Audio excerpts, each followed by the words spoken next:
Now, JP, tell us about the reintroduction of the Draeger Breathalyzer unit. Well, you know, I spoke earlier about Christmas coming early. This might be a very good year in terms of that. Draeger, I think, is very good news for everybody. The whole of South Africa can celebrate when this comes back. We had it running around 2010. We had the Shadow Centre in Athlone where we took people and did breathalyzer tests. And it was then challenged in court.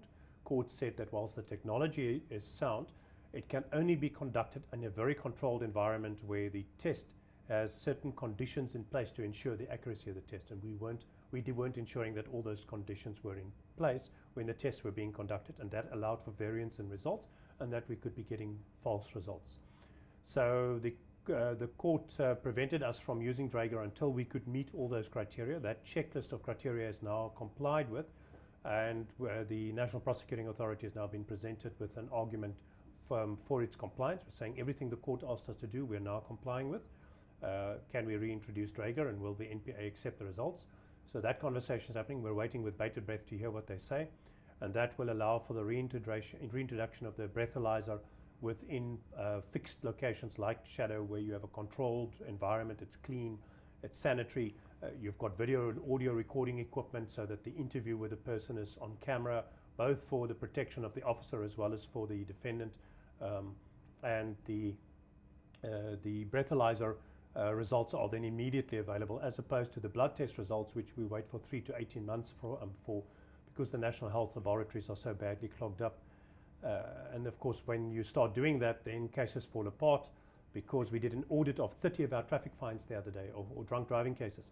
And out of those 30, 25 of them had collapsed for the simple reason that after a year or more than a year, when that drunk driving blood test finally reaches the police station in question. Remember, the SAPS officer is the investigating officer. We initiate the case, but the SAPS detective is the investigating officer. When it finally reaches him after a year, those cases are not getting put back on the court rolls, because the drunk drivers are slipping through a very simple little institutional failure and avoiding prosecution. And we're keen to see that end, because now the results are immediately available. Well, just on that, do you believe that Draeger will help prosecution then? Absolutely, because now your result is immediately available. You're going to get taken to the Shadow Centre. We're doing the breathalyzer test there. We're taking a blood sample as well. So either way, whether you blow or bleed, as the officers say, there is a test that we can do. If you refuse to do the breathalyzer, we'll still do the blood test. And one way or another, we'll try and prosecute. But what we want to do is bring down the delays. And those delays are not just impacting on the drunk driving arrests.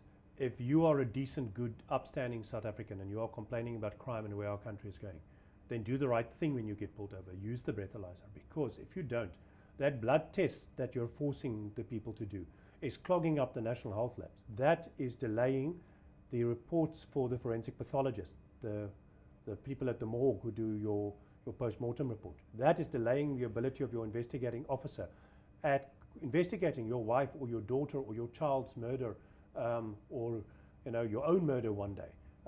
Those crimes against you that we can't investigate, or crimes against people because those tests are delayed, is because of these blood alcohol cases clogging up the courts. If you take that out of the National Health laboratories, you free them up to concentrate on the really important stuff. So aside from just not drinking, when you do get caught, man up and do the right thing. JP, that being said, just tell our viewers, does the South African road user have the right to refuse either the alcohol test or the blood test? No, you are going to have to give a sample. We can't force you to do the blood test, because you can physically prevent yourself from expelling the air. You can close your mouth and stand there, and you can prevent yourself from doing the breathalyzer. You can fail to cooperate.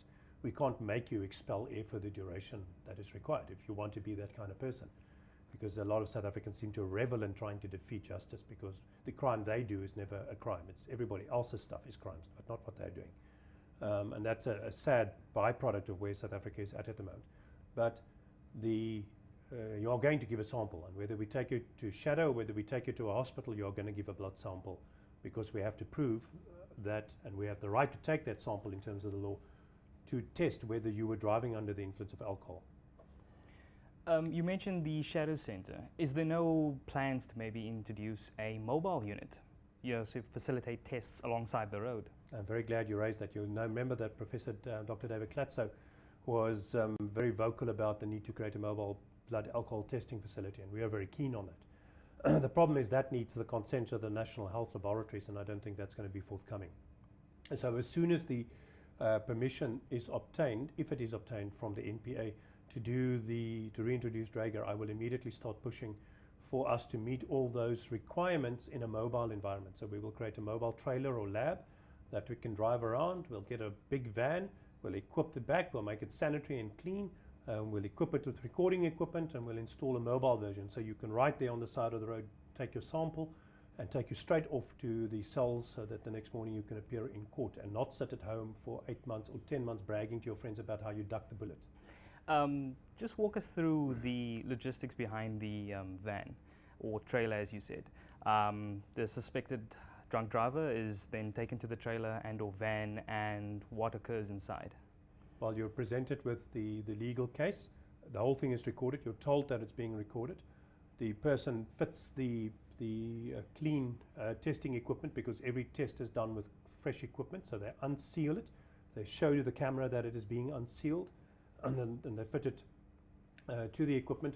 The person is then explained his rights, including the right that he doesn't have to give the sample, and is then asked to blow into the device. You have to blow for a couple of seconds. So some people are so inebriated that they can't do that. They're also often so inebriated that they start fights when you try to do that, but that happens whether you're taking blood test or breathalyzer.